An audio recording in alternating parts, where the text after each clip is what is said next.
Assalamualaikum warahmatullahi wabarakatuh. Selamat pagi anak-anak semuanya. Apa kabar hari ini? Semoga semuanya selalu dalam keadaan sehat ya. Baiklah anak-anak, bertemu lagi dengan Ibu di pembelajaran IPS. Hari ini Ibu akan membahas IPS tema 3 subtema 3. Siapa yang tahu materi apa? Baiklah, coba sekarang buka buku penanya dan siapkan alat tulis dan buku tulisnya.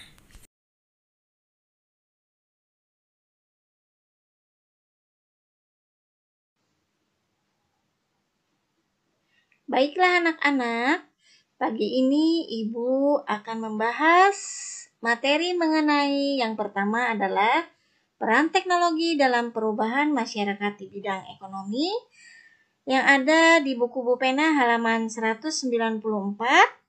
Dan yang kedua adalah dampak penemuan baru bagi masyarakat yang ada di halaman 207.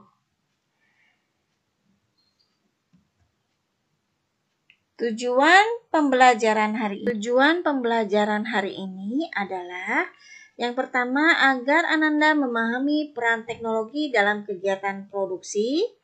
Yang kedua, agar Ananda memahami teknologi dalam kegiatan distribusi.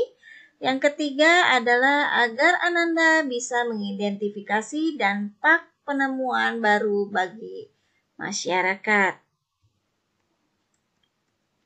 Nah, anak-anak, teknologi mempunyai peran penting dalam perubahan masyarakat.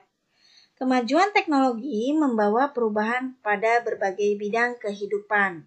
Salah satunya adalah perubahan dalam bidang ekonomi.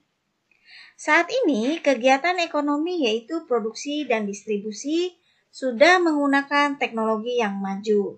Maka dari itu, penggunaan teknologi memudahkan manusia dalam melakukan kegiatan ekonomi, sehingga kebutuhan dapat terpenuhi dengan cepat. Baiklah anak-anak, Ibu akan menjelaskan yang pertama adalah peran teknologi dalam kegiatan produksi.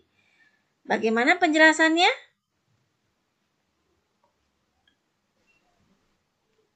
Nah, peran teknologi dalam kegiatan produksi yaitu sebelum ada teknologi, masyarakat melakukan kegiatan produksi secara tradisional ya. Petani memanfaatkan tenaga kerbau atau menggunakan cangkul ya untuk membajak sawahnya ya.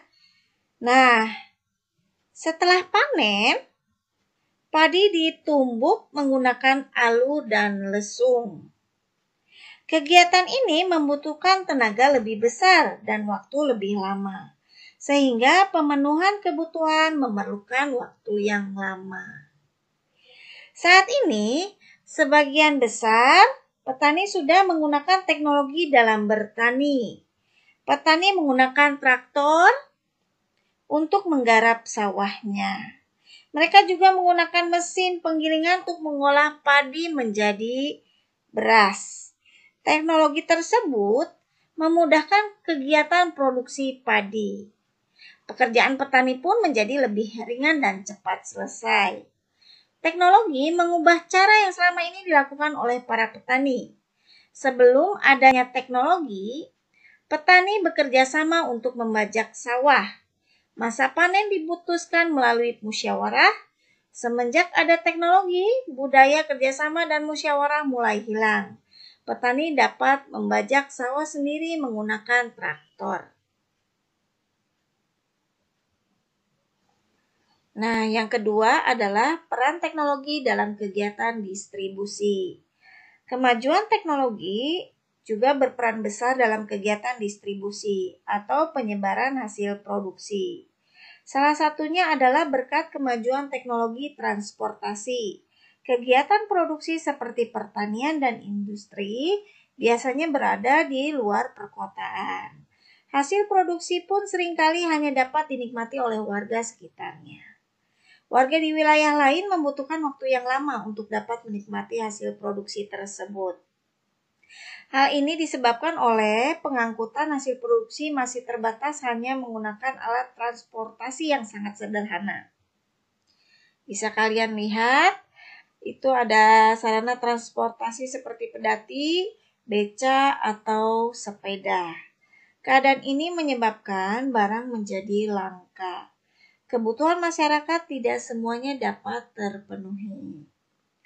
Setelah sarana transportasi berkembang pesat, para produsen dapat menyalurkan hasil produksinya ke berbagai wilayah, baik jarak dekat maupun jauh. Mereka memanfaatkan kemajuan sarana transportasi seperti mobil bak terbuka untuk mengangkut hasil produksi seperti sayur, buah, padi, dan jagung. Hasil produksi tersebut disalurkan ke pasar-pasar, sehingga kebutuhan masyarakat dapat terpenuhi. Selain kebutuhan warga dalam negeri, kemajuan sarana transportasi juga berpengaruh terhadap pemenuhan kebutuhan masyarakat luar negeri. Hasil produksi dalam jumlah besar didistribusikan ke luar negeri menggunakan kapal. Nah, kapal ini bermuatan besar ya. Nah, kapal besar dapat mengangkut barang seberat ratusan ton serta menempuh jarak jauh. Kemudahan proses distribusi membuat masyarakat dapat memperoleh kebutuhan dengan mudah. Nah, akibatnya perilaku konsumtif pun menjadi meningkat. Ya, itu dia ya.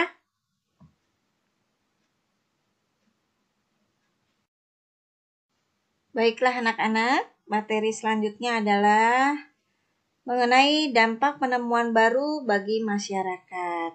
Kalian bisa buka buku penanya halaman 207 ya. Nah, penemuan baru atau teknologi baru seringkali membawa dampak yang besar bagi masyarakat. Penemuan baru tersebut dapat mengubah masyarakat di bidang ekonomi, sosial, dan budaya. Dampak yang diakibatkan penemuan baru tersebut dapat berupa dampak positif atau negatif. Ya, bisa kita lihat di tabel. Ini dia tabelnya. Yang pertama, penemuan teknologi penggunaan traktor dalam pertanian. Dampak positifnya yang pertama, meringankan pekerjaan petani dalam menggarap sawah. Yang kedua, kegiatan pertanian menjadi lebih cepat dan efisien. Nah, bagaimana dengan dampak negatifnya? Yang pertama, dampak negatifnya yaitu pencemaran suara yang ditimbulkan dari kebisingan traktor. Yang kedua, harga traktor mahal, tidak semua orang dapat memilikinya. Penemuan teknologi yang kedua yaitu munculnya industri atau pabrik. Dampak positifnya, yang pertama mengurangi pengangguran sehingga kesejahteraan dapat ditingkatkan. Yang kedua, dampak positifnya yaitu terpenuhinya kebutuhan dalam jumlah besar dengan cepat. Dampak negatifnya, yang pertama pencemaran lingkungan akibat limbah industri. Yang kedua, perilaku konsumtif semakin meningkat di masyarakat. Penemuan teknologi yang ketiga yaitu kemajuan sarana transportasi. Dampak positifnya yaitu yang pertama terjalin kerjasama ekonomi antar negara dan menambah devisa negara. Yang kedua menciptakan kegiatan ekspor dan impor. Dampak negatifnya yaitu yang pertama melunturkan jati diri bangsa.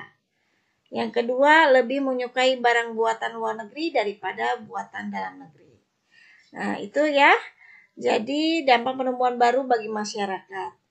Ibu sudah menjelaskan materi-materi tadi. Yang pertama yaitu peran teknologi dalam perubahan masyarakat di bidang ekonomi, dan yang kedua dampak penemuan baru bagi masyarakat ya.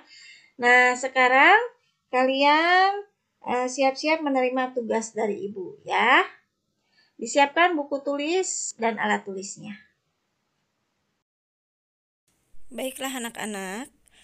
Tugas IPS, kerjakan soal halaman 195, nomor 1, 2, dan 3. Kerjakan di buku tugas ya. Baiklah anak-anak, cukup sekian pembelajaran hari ini. Semoga kalian paham apa yang sudah Ibu jelaskan. Jangan lupa rajin terus dalam membaca, agar ilmu kalian selalu bertambah. Wassalamualaikum warahmatullahi wabarakatuh.